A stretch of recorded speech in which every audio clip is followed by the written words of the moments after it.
Hi everyone. Today we will look at one more LeetCode problem. It is easy problem. We will have two solutions for this problem. One with memoization and recursive method, and the second one will be with dynamic programming. So let's start to read problem description. And it says that you are climbing a staircase. It takes n steps to reach to the top. Each time you can either climb 1 or 2 steps. In how many distinct ways you can climb to the top? So if we just draw one staircase, 1, 2, 3, 4, 5, 6, and 7. So it has 7 steps. Our stairs has 7 steps. And if we are here on the ground level, the question says that every time either we can come, for example, to the first step or to the second step, right? And if we are already on, for example, first step, then the next can be either one step again from here, let's say we are at this point, or we can jump to 2 steps above, which is this place. Or let's say that we already landed here somehow, either with 1 step, 1, 1, or we have started with 2 steps from beginning. So let's say we are here on this level, then either we can come 1 step above or 2 steps. So you see how it works. So how many distinct ways we can follow to reach to the top? We can come here and then 2 steps, and then 1 step, and then 1 step, and then 1 step. Or we can start with 2 steps, 2 steps, and 2 steps. So there are multiple ways, and the question is asking us how to find the number of all distinct ways to reach to the top level. We will use recursive method, and we will add also memoization. And we have just showed you 2 examples, and you see that there is actually intersection of 2 solutions where 1 step is the same for both of them. There are actually many similarities between these distinct ways to reach to the top. So if we have already calculated in how many ways we can reach to the top for this one, we don't need to calculate it for every other possibilities. That means that, for example, one other way also to go here is 1 step, 1 step, 1 step each time, and then again we end up here at this step, right? So if we calculate with how many ways we can go from here to this top place, then we don't need to do it for every distinct solution. So that's why we will use memoization. And memoization, we already know that we create an array and we store the value in that array. So if you want to learn more about memoization, check my LeetCode playlist. You will see more example problems and solutions about it. And also I said that we will use recursive method, because recursive method will help us, because at every step either we will go 1 step or 2 step. We said that we will have one method which will accept step, and also n, and also memoization. Perfect. And we will have, of course, base cases for recursive method and also memoization. So let's start to code this solution, and then I will explain you on the go. Great, let's continue with the code. We said that we can have one recursive method. Recursive method will help us to move in 2 distinct ways at every step, at every level. Either we will go 1 step or we will jump 2 steps. We will use recursive method, but in order to use the recursive method, we need to know where we are at that current time. So that means that every time we will call this recursive method with +1 and +2. So that will help us to move to the top in 2 distinct ways. And then we said that of course we will also give this in as input. It's just fixed.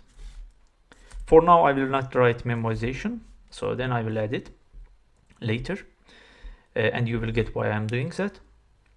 For recursive method, we have learned that there should be base cases, right? And the base case for us is that we shouldn't let this recursive method step value to go over n, not 0 of course, to go over n. So that means that if stair has 11 steps or 10 steps, we cannot go, for example, to step 12, right? There is no step 12. So that's why we will return 0. And another base scenario is that step number will equal to the n. So that means that we are already at the top. That's why it means that we already found one more distinct way. So we will return 1. And we said that at every step, we will either go one step above or 2 steps above. And that is easy actually. We can call this recursive method twice. And every time either we will go one step up or we will go 2 steps up. And n will stay the same. That's it. If we call this recursive method, so at the start we are on ground level, so that's why we will send 0 for step number and then n. So if we don't have any syntax error, base scenario should pass. Let's see. So you see that both test cases have passed, but there is a problem. If we submit this solution, probably we will encounter timeout. You see, it says a time limit exceeded. That's why only 21 test cases has passed. And the problem is that, as I said, we can use memoization, so we don't need to recalculate the things that we have already calculated. And the scenario was that, as I have showed you, if we have been on that step level, and if we have calculated the number of distinct ways to reach to top, then we don't need to do it again and again. So we can use that value already and return it from our recursive method. As you know, in order to use the memoization, we need to have some kind of either array. Some people prefer to use hash map, but I think for this scenario, it is okay to use array. It is a basic memoization technique. And here, the thing that you need to pay attention is you need to create array with n plus 1 size. And the reason is that if we have 10 steps in our staircase, we need to store all these 10 levels in our array. So we need to have also possibility to do this memo 10 or memo 9. So that's why we need to have n plus 1, because memo 0, we don't need this one. So now you know why we need to make it n plus 1. Perfect. And of course, we also need to accept it as method argument. And just we need to do a few changes here. And the change is that, and we will check if memo array already have some value for that step.